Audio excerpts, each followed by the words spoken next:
y tuvo que ver con una época también de la dictadura militar. Y hablando de ese tema está con nosotros el diputado provincial Rico, que presentó un interesante proyecto en la Cámara Baja de la legislatura. ¿Cómo le va, Gerardo Rico? Buenas noches. Buenas noches, Gustavo, ¿cómo te va? Bueno, media sanción para un proyecto que trata de alguna manera, reparar, ¿no?, históricamente a los expresos políticos. Sí, es un proyecto que nosotros lo habíamos presentado ya en la legislatura anterior. No tuvimos posibilidad de avanzar en la discusión y que se aprobara. Y bueno, en esta etapa, con la nueva formación de la legislatura, tuvimos la posibilidad de, siendo mayoría del Frente para la Victoria, de poder discutir este tema que para nosotros era muy importante, que era, más que nada, no es un tema de recursos, sino un tema simbólico que tiene que ver con una reparación histórica a compañeros que tenían como eje central de su vida una sociedad diferente, una sociedad mejor, inclusiva, participativa, y que dieron lo que mejor tenían, que era su propia vida, por este ideal. Y muchos murieron de ello y muchos estuvieron privados de la libertad durante la dictadura más genocida de la historia argentina. Y creíamos que había, de parte del Estado, un reconocimiento a aquellos que habían dado todo lo que tenían por una sociedad diferente. Y bueno, y en ese sentido es que desarrollamos este proyecto de ley para dar una pensión a los expresos políticos, y bueno, tuvo media sanción por parte de la Cámara. Entonces, bueno, estamos muy contentos por eso.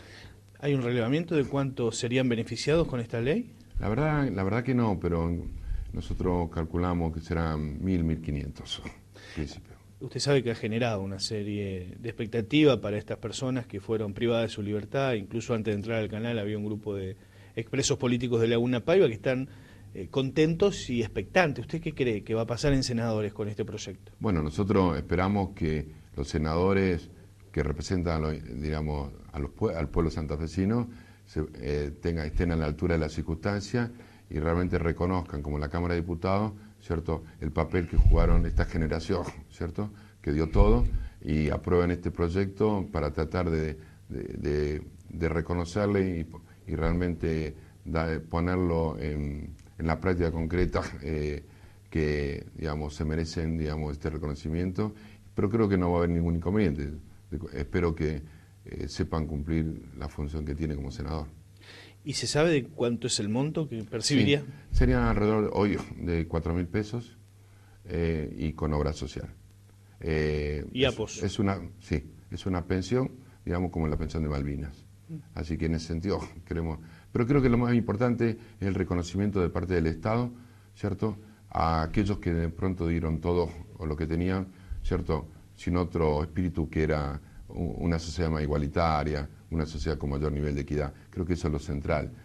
El tema de recursos sí tiene que ver, porque hay muchos compañeros, pero en segunda importancia, porque hay muchos compañeros que no pudieron rehacer su vida, que aparte del tiempo que tuvieron privado de la libertad, después tuvieron muchos problemas para poder avanzar y conseguir trabajo por procesos de antecedentes, inclusive luego de la vuelta a la democracia.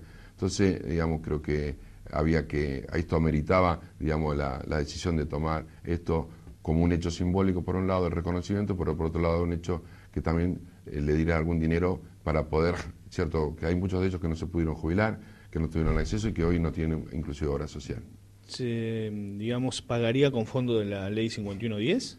Se pagaría con el fondo de la ley 5110, exactamente. Y esto viene acompañando un proyecto que ya se había presentado anteriormente, ¿no?, también para resarcir a las madres. Sí, 20 días antes, un mes antes, otro proyecto de ley nuestra del bloque Movimiento Evita, junto con Eduardo Teñol y yo, presentamos un proyecto que era también una pensión para las madres de los desaparecidos o muertos durante el tiempo de la dictadura en la provincia de Santa Fe. Eso tiene todavía un hecho más simbólico, porque nosotros analizamos que las madres fueron aquellas que son las primeras que hicieron la resistencia en la Argentina, las primeras que fueron a la plaza a buscar a sus propios hijos, aquellas que fueron las que más primero denunciaron, ¿cierto?, esta dictadura genocida de Videla y compañía, y creo que se merecían, de parte de que el Estado les reconociera ese valor, ¿cierto?, y ese hecho, por más que ahora quedan muy poquitas, ¿cierto?, no son más de 15, 20 en toda la provincia de Santa Fe, pero creo que correspondía este homenaje de parte del Estado, el reconocimiento a su lucha. Es decir, que con esta ley se resarciría a los expresos políticos y a las madres. Y a las madres de los desaparecidos o los muertos. ¿Y en cuánto tiempo cree usted que esto se puede agilizar para que se apruebe definitivamente? Mirá, la verdad es que creo que, es decir, al margen, digamos, de lo que yo no soy senador, es decir, yo lo que hago es tratar de ir a hablar uno por uno. ¿Pero hay creo que, ánimo de los senadores de apoyar esto? Yo lo que creo es que el ánimo, yo lo que creo que en la mayoría sí, digamos, pero yo creo que es necesario que todos aquellos que sean conscientes de todo este proceso de lo que pasó y sean conscientes de la reivindicación de los expresos y de las madres, también colaboren en ir a hablar con los senadores para tratar de decirle claramente, digamos, la necesidad que tienen de que esto se legisle. Y en ese sentido, bueno, creo que el aporte de todos ellos, de las organizaciones de derechos humanos, yo llamo acá a madres, a hijos, a las asociaciones de expresos, a que realmente vayan al Senado, hablen con los distintos bloques, hablen con el vicegobernador, que es el presidente del Senado, y que esto se resuelva lo antes posible. Creo que esto no da para mucho tiempo, sino que creo que esto es una cuestión política que tiene que ver con una historia más negra de Argentina. Y bueno, en eso yo apelo a que los senadores peronistas, los radicales y los socialistas se pongan de acuerdo y aprueben este proyecto, que creo que no es bueno en particular para nadie en particular, sino que es una reivindicación histórica y creo que se la merecen. Y entonces, tanto las madres como los expresos, espero que estén a la altura de las circunstancias. Y esto surge de dos personas que estuvieron vinculadas directamente con la época militar, ¿no? Tognoli, hijo de un desaparecido, y usted tuvo que exiliarse en el país, en España, en 1983. No, me exilé en 1976. Ah, bueno, octubre, antes. Sí, en octubre de 1976. Volvió a la Argentina, en el 83. cuando empezaba la democracia acá. Exacto. Sí, tuve 7 años, yo tenía 20 años. Y, digamos, volví con 27. O sea que la pensión recaería para usted también. No, en absoluto. No, yo no estuve preso, no es para mí. Ah, se exilió por eso, para evitar estar preso. No, sí, bueno, es decir, a mí a nivel personal me fue a buscar la AAA en 75, después me fue otra vez, después del golpe de Estado, en abril del 76, y después yo me fui del país en octubre del 76. No es para mí. Está bien, está bien. ¿Y cómo la pasó en España? Bueno, primero era joven, por supuesto, como todo el mundo. Bueno, yo en principio, digamos, primero extrañaba mucho, extrañaba a la familia, extrañaba el partido de fútbol, extrañaba todo, digamos. Nosotros decíamos ya, de vos extraño las cosas chiquitas, y la verdad que lo que más extrañan son las cosas chiquitas, el dulce de leche, la pizza, el mate, ¿cierto? Pero bueno, al principio, bueno, fue duro, éramos muy jóvenes, yo hacía poco había terminado el secundario, estaba en la facultad, la verdad, pero bueno, nos fuimos encontrando también con muchos que estaban exilados. La verdad que España era una cantidad muy grande de exilados.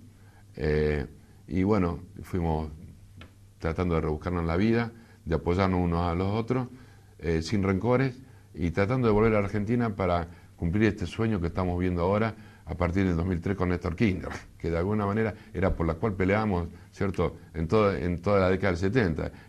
Tratar de tener un país lo más progresista posible, con mayor nivel de equidad, mayor trabajo, y bueno, esos ideales que uno tenía cuando era joven, yo me siento absolutamente reivindicado, ¿cierto? Y todo lo que pasó no es nada al lado de lo que se está produciendo ahora. Entonces, por eso es que defiendo este gobierno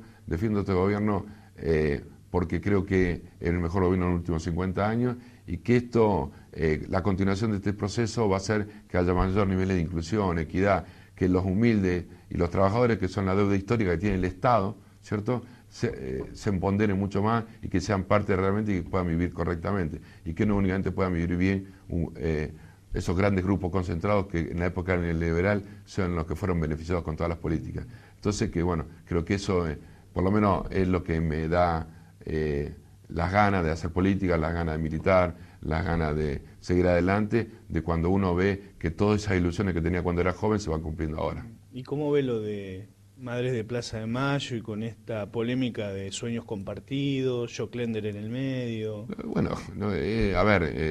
digamos, de las madres yo no cuestiono nada, porque las madres lo que hacen es reivindicar su historia, su lucha.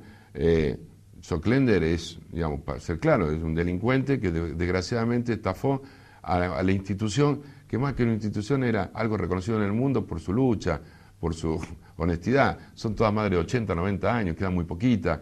Creo que, bueno, la verdad, al lado de lo que hicieron las madres, lo de Soclender es realmente que la justicia lo decida, que vaya preso y que realmente lo que ha hecho es muy mal, muy grande, diríamos, a mujeres, digamos, que de pronto perdieron lo más importante que tenían, que era su propia vida, esos propios hijos. ¿Ignacio es su hijo? Sí. Hijo de Tigre, ¿no? Sí. ¿Quiere recordar lo que pasó en el 2008 en una conferencia de prensa con Bussi?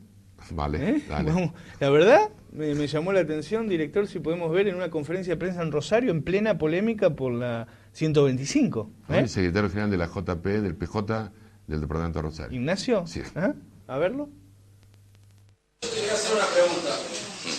¿No te parece una falta de respeto que hoy, después de 32 años, la Federación Agraria esté al lado de la sociedad rural, que apoyó la desaparición de 30.000 personas? ¿No te parece una falta de respeto que hoy la Federación Agraria deje de lado su reivindicación principal, como la reforma agraria integral, para aliarse con el monopolio de la soja, para aliarse?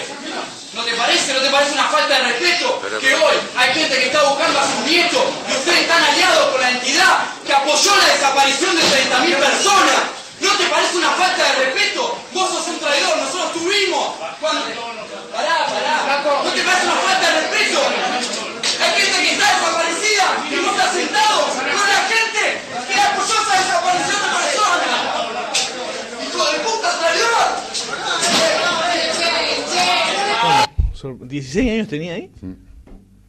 Y eso lo mamó en el hogar, digo, la lucha, porque hablaba con convicción aparentemente, ¿no? Sí, la verdad que tiene mucha convicción. Yo estoy muy orgulloso. Es su vida, eligió eso. Y siguen sosteniendo que, digamos, esta alianza entre la Federación Agraria y la sociedad rural no es compatible, digamos. La verdad que los dirigentes sí es compatible. Es decir, hoy por hoy la sociedad rural digamos, y la Federación Agraria es exactamente lo mismo, defiende los mismos intereses que defendieron, es decir, que no defendió la Federación Agraria cuando fue el grito de Alcorta, que no tiene nada que ver, cuando de pronto la sociedad rural fue el que asesinó al secretario general de la Federación Agraria. Es decir, cuando el que fundó la Federación Agraria dijo que nunca iba a entrar en la sociedad rural. Entonces yo lo que creo es que acá hay una alianza de clase, claramente, ¿cierto? Alianza de clase. Lo que hay es ponerse, digamos, oponerse a un proyecto nacional y popular, integrador, ¿cierto? Y unir, pues vos fíjate, te agarrás, yo la verdad que, digamos, ahora quedaba con medio esto, medio, pero vos tenés en una no mesa... queda descolgado, porque vamos a hablar de... una sociedad rural, al lado de Wiener, al lado de Narváez, al lado de Micheli. Es decir, ¿qué los une? Lo une, diríamos, estar en contra de este proceso. Pero de última, entre ellos, ¿cuál es la unidad ideológica, la unidad política? ¿Qué los une? Y lo une, diríamos, realmente el antiperonismo, creo claramente. Yo ya no diría más antiperonismo, porque creo que eso no. Pero el anti de un proyecto realmente que fue inclusivo, digamos. Yo lo que no entiendo, cómo puede ser Wiener a estar al lado de Violcati, que defiende los intereses de los grupos monopólicos, de los sectores más concentrados. Es decir, la verdad que es inexplicable. Estuvo Obey hace 2 programas y le dije, el diputado Rico dijo que hay que renovar, basta de los Obey, de los Reutemann. Y dijo Obey, bueno, vayamos a las elecciones, para eso están las urnas, para eso están las internas. ¿Usted cree que la renovación o el recambio generacional siempre da oxígeno a la política y a la democracia? Primero, yo lo que apuesto es a política, Gustavo. Es decir, yo no tengo problema personal ni con Obey, ni con Reutemann. Yo lo que tengo son diferencias políticas, como las que tengo con Wiener o con Bonfatti.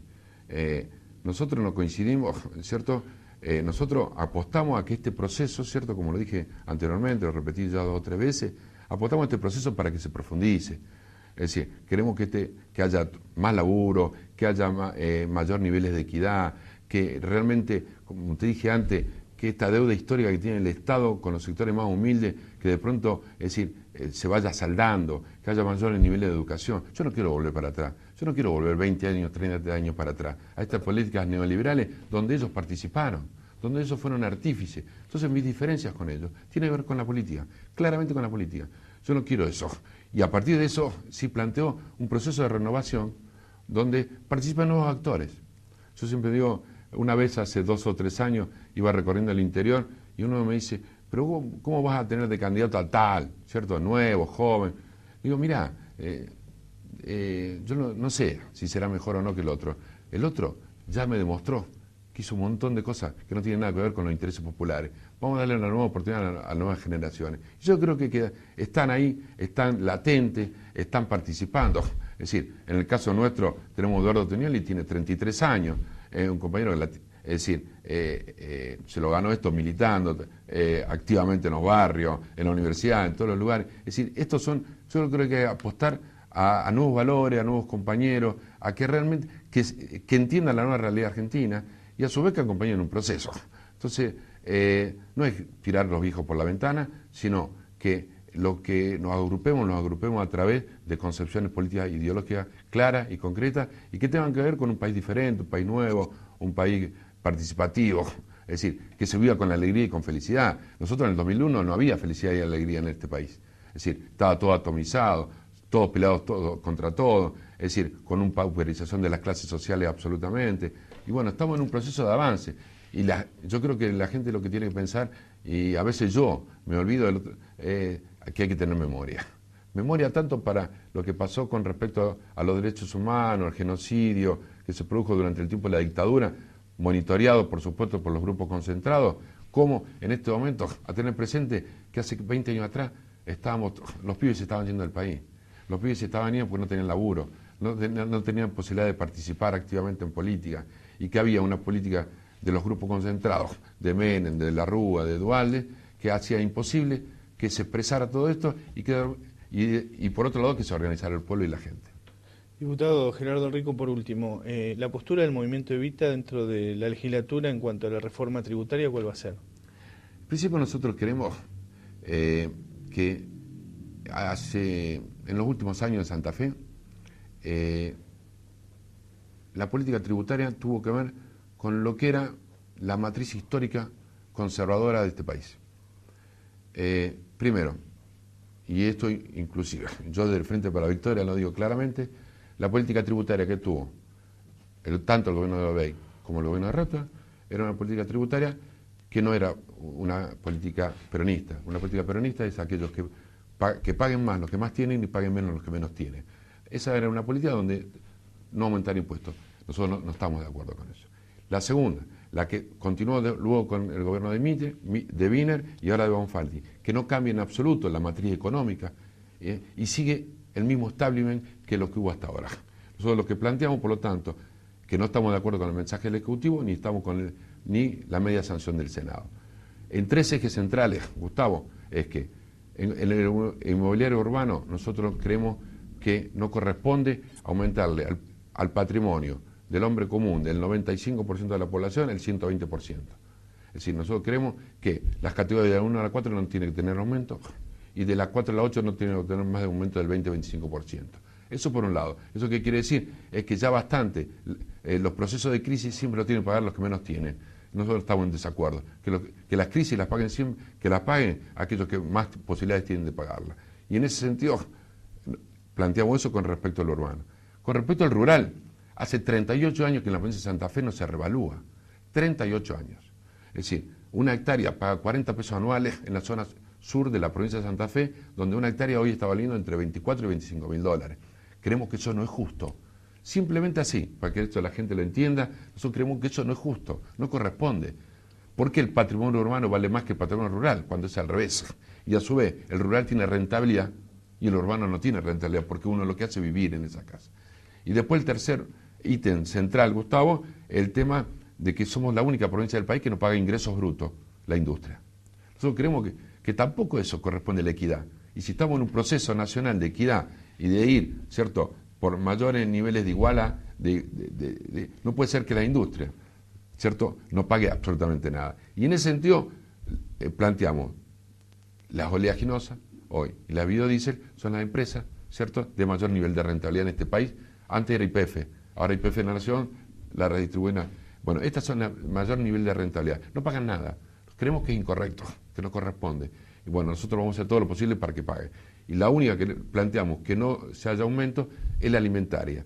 Porque la alimentaria en general, las empresas lo que hacen es ese aumento de ingreso bruto que tiene, pasarlo al producto final. Y sabemos que el producto final, ¿cierto?, es el consumo de la gente y del pueblo. Entonces, en ese sentido, planteamos a la única que no aumentarle a alimentaria y aumentar todo el ingreso bruto industrial.